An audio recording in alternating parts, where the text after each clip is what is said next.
And it looks like we're live. Hey everybody, this is Mark at Alchemist.camp, where we learn Elixir and Phoenix by building things. That's pretty much what I say at the beginning of every YouTube video. They're almost all screencasts about the Elixir programming language and the Phoenix framework, but not all of them. I did one I did one Alchemist Camp update episode before, where I basically just asked people, what they wanted from both from the technical content and from the site I was building. And it was super useful. Like, I can't believe this. Like, only 67 people saw this video, but I ended up getting like 20 survey respondents, and that basically told me what technical topics to teach. Excuse me. And it also told me what I should focus on for the site. And basically, the overwhelming thing everyone wanted was me to just record more videos faster, which I've tried. Well, got about 80 up there, so it's some progress. Anyway, at the time I did this, I had a much smaller channel, and it's not like it's gigantic now or anything, but one thing I built was I built this StatWatch project that is like specifically for my own use, and it is right here, statwatch.me/profiles alchemist, and I log how many YouTube subscribers I have, how many videos I've recorded. It looks like I deleted a video. That's what happened there. How many views the videos have gotten, my Twitter followers, and my Alexa rank. And as you can see, all of these numbers have been going the right direction. So like beginning of March, I had 407 subscribers. I had 84 Twitter followers. My Alexa rank was like 7 million. Now it's 686 subscribers, 146 followers, and Alexa rank just under 3 million. So that is the progress of building up the site itself. See, I do have a full site here. These are the screencasts I've made. I've made some tags. So like if you just want to learn about how protocols work in the Elixir programming language, you can get all of the one episodes I've added there on it. Say you want to learn about deployment, I should have a few more here, and so on. You get the basic idea. StatWatch project. These are all episodes about how I built this site actually. So this site has been definitely picking up a lot more traffic from Google as time goes on.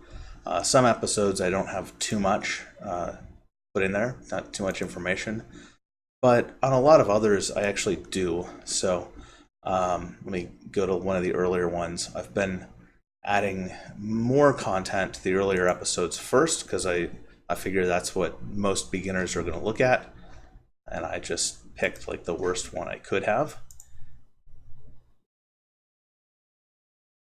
Last lesson. So I've got like normal lessons, and then I've got challenges that I give people at the end of a lesson. Let's go for this one. There we go. This is like a bit more. So I've got all this this information about the episode. I've got links at various times, and just generally some stuff that's useful, especially if you've got like a long episode, which I believe that one was. The Alchemy Markdown is 41 minutes. So if someone just wanted to know about how one thing worked, they're not going to want to go through 41 minutes. Instead, I've just tried to add links and make that more useful. So that's like basically what's been going on there the last few months. As of right now, I do actually have a few people that are paying subscribers for extra content, and the way that looks is I've made, actually I can just show you. I've basically made my own extended version of markup inside the lessons. So when I write a lesson, I can actually put a block inside of it that only shows up to subscribers. So it's at this point, like, I'm just going in order of what people want. So a lot of people want source code, and if someone is a subscriber, then I let them tell me, or I ask them, like, which episode are you going through? Like, what do you want source code for first? And then I put an embed in there that will only show up for a premium user. And there's also like kind of a third level. Like if someone isn't logged in, so I'm logged in as myself here, but if I weren't logged in at all, then I wouldn't be able to see these, like the topics. Like it would just say you have to be logged in to see that. In fact, I'll just show you how that looks if you're not logged in. Log out. Now just some random visitor, they can go to the episodes and, oh, somebody joined. Cool. I've actually never seen that on Twitch before, since I've never been on Twitch before. So if I just click regex here, it says you must be logged in to access that page. So I've got it broken into stuff that everybody can see, including Google, stuff that you have to be logged in to see. And that's a very gentle push, because I want just about everything you don't have to pay for to be visible on Google and to be visible for people who visit. And then there are a few things that are just totally premium. Up till now, I've been really hesitant about charging for anything. Like actually, like if you go to the site and you look for a way to sign up for a premium account, like you won't find it. The only people that have so far have been people that watched that first video I showed here where I was asking for requests, followed through this to sign up on an email list, and then it separately emailed me and asked about it. But I'm in the process of rolling out some episodes that only premium subscribers can see, and I'm gonna keep everybody here updated with how that goes. But the biggest goal is still just growing traffic, mostly to the site, but also to YouTube and maybe to Twitch. I'll see how it goes here.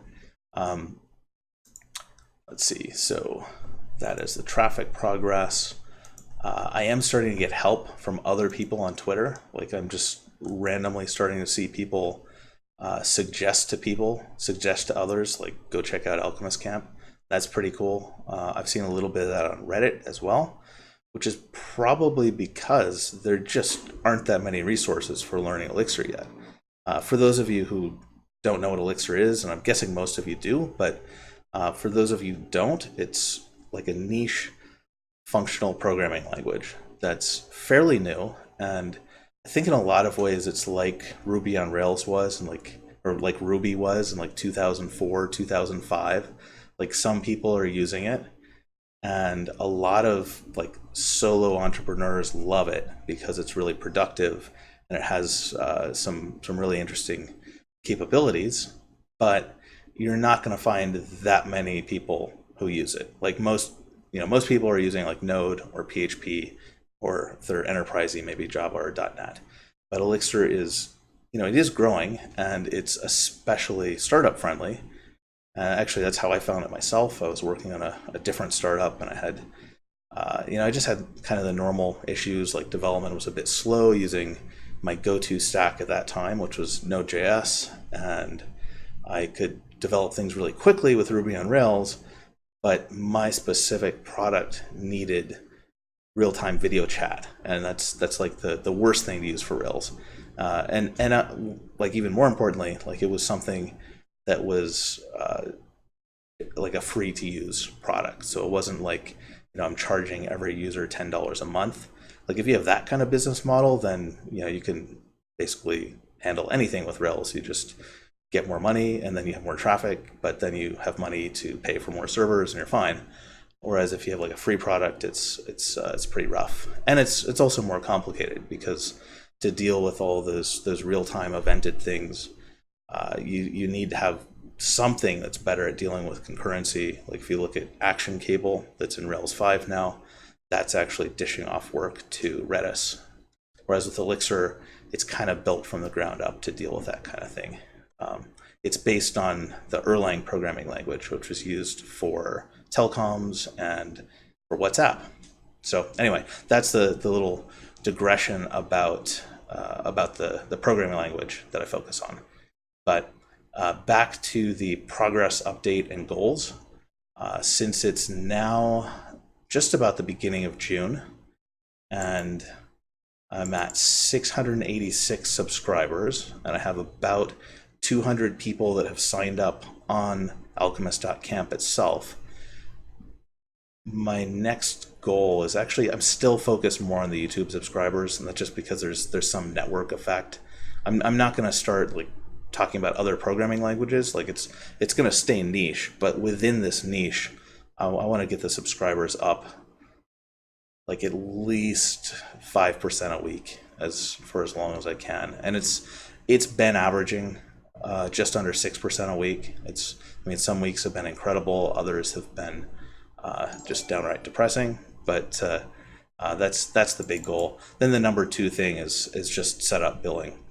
I'm going to use Stripe for that, Stripe subscriptions, or actually now it's called billing. They have a new product, Stripe Billing. And basically, I'm just going to try to make it as simple as possible. Like, it's only going to be 1 tier, and I'm going to say, like, if you're a member, then you can see these extra snippets inside of all these episode pages that I mentioned are available for people that are subscribers, and I'll let them see premium videos. And the site that I'm kind of modeling a lot of this after is from this guy Chris that I met on Indie Hackers. He's got a site called Go Rails, and it's much bigger. It's been around for several years. Rails is a more popular language, but what he did was he made a whole bunch of episodes. You can see like he has like pro ones here. The ones that don't say pro are free for anyone, and a lot of them will be in a series. So like he had, well, here's one. So Stimulus.js. Looks like those are all pro. Well, some older ones I saw, he'd have like, say like 4 videos about, yeah, here's one, Vue.js. So part 1 was free, but then to go on to part 2, 3, or 4, you have to be pro. He's got another free one and then some pro. So I'll probably start doing more of that on Alchemist Camp.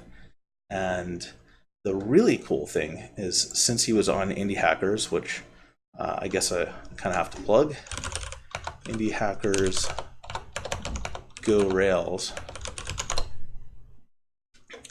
he actually explained like how he did the whole thing. And that's what this site has. Or that at the beginning, the site was just that. Now it's like a big forum with a lot of just a lot of people saying like what tech stack should I use, or what do you think of my idea? But originally it was all products like this. And let me go to the next update. Preparation for launch. I guess it's here. The site has interviews on it. No, not that. One sec. They've changed. It's a great site, but it's changed around a bit.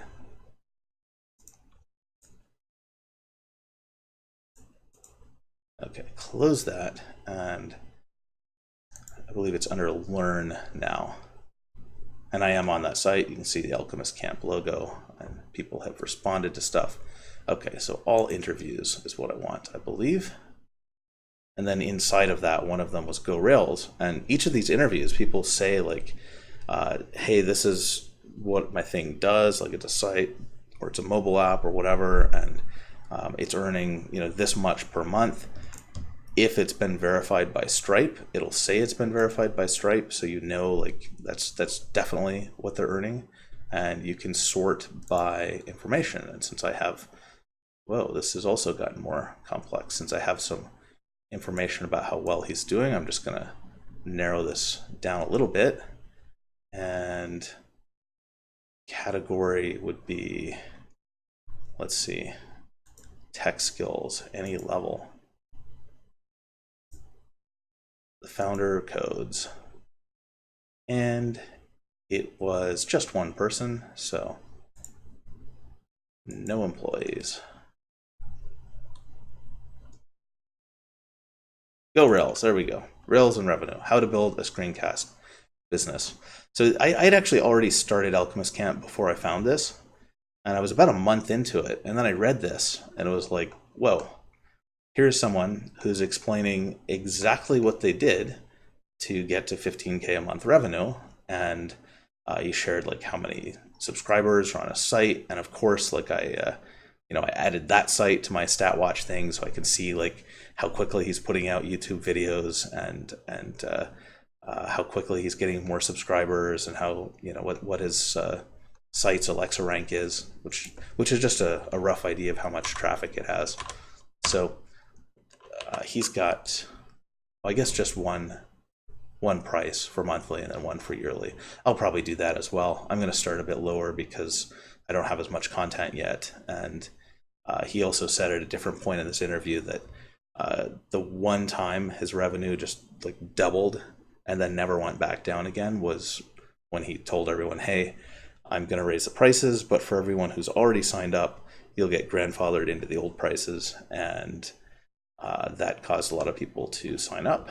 And yeah, so that's my basic model. That's kind of the plan. I'm just doing it for a newer and less popular language. I've actually got a whole video on YouTube where I talk about why I chose Elixir. It wasn't random at all. Like, I had actually evaluated several different technologies that I could teach or might be interested in teaching, and it was definitely intentional that I went after a really small niche. So that's really all I've got to say here. This video is largely a test, and I see I'm dropping about 25% of the frames, so hope the quality is okay out there, and thanks for watching.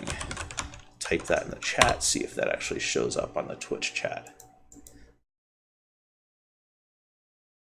It did. All right. Thanks, everybody. See you next time.